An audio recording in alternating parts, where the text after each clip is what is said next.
Penicillin was the first ever antibiotics to be discovered. In 1928, Alexander Fleming, a microbiologist, discovered in his laboratory at London's St. Mary's Hospital penicillin.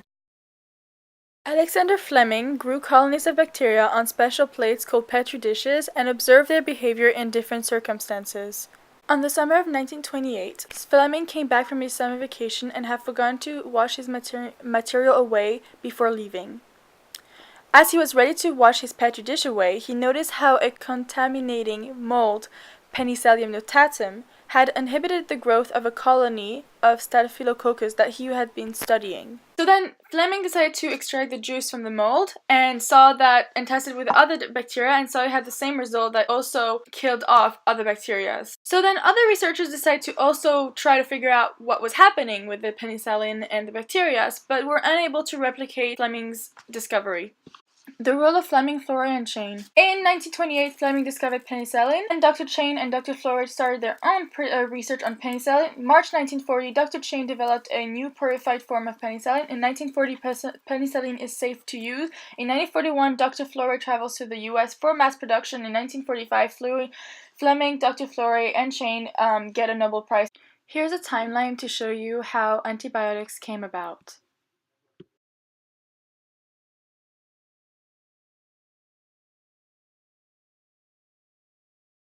Albert Alexander was the first patient to be treated with penicillin.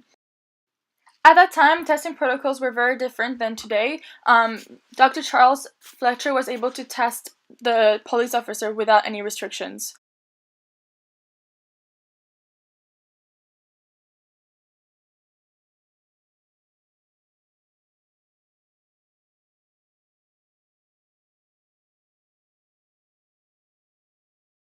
Antibiotics such as penicillin are used for treatment against an infection, which is usually caused by bacteria, thus killing it. Usually these drugs interfere with either the formation of the bacterium cell wall or its cell contents. For example, penicillin works indirectly, thus bursting the cell wall. As a result, bacteria will stop replicating.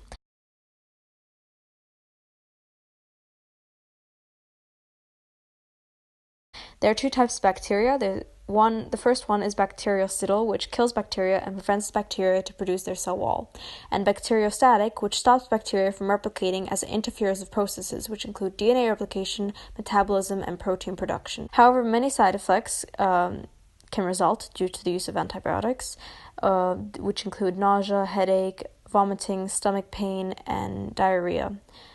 Also, an overuse of these bacteria may cause the body to become resistant and ineffective to antibiotics. How are larger quantities of antibiotics produced? Since the 1970s, most new antibiotics have been synthetic modifications of naturally occurring ones. Everything begins with research to identify which microorganisms naturally synthesize antibiotic compounds. If the screening confirms the antibacterial property of the organism, the latter is tested against a number of known infectious bacterial strains. And if the antibiotic manages to kill the bacteria, the organism is grown on a large scale so that the compound responsible for the antibiotic effect can be isolated. Nowadays, the manufacturing of antibiotics involves a process called fermentation.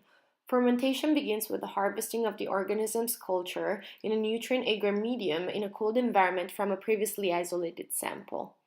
The culture is then moved into nutrient-rich shake flasks, creating a suspension that can then be transferred to a large number of seed tanks where the organisms thrive and multiply in an environment that is warm, carbohydrate-rich, and aerated with sterile air, allowing for respiration, growth, and division. After 24 hours, the content of the flasks is transferred to the primary fermentation tank, each having a capacity of about 30,000 gallons. Tanks further provide an environment which is aerated and induces growth and expansion of the population as it is enriched with amino acids and carbohydrates.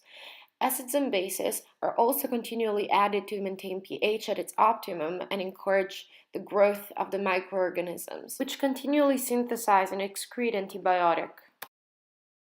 After about 5 days, the maximum yield of antibiotic has been achieved. The fermentation broth is purified in different ways depending on the chemical properties of the antibiotic. Penicillin is an all-soluble antibiotic and is isolated with organic solvents which can target the antibiotic and dissolve it. It is then retrieved and isolated with other organic chemicals. At the end of the purification, a powder of antibiotic is obtained and can be refined into a variety of product types.